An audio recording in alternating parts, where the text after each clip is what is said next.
Working on a Mercedes-Benz.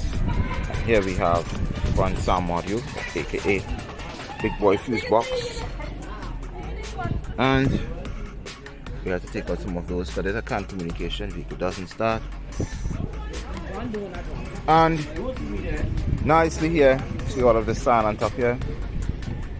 That's from the shield missing down inside of there. You can see the ground shield is missing, so all of the water and sand and so on when driving comes up and blows all inside of this mesh of wires here, thereby causing lots of problems.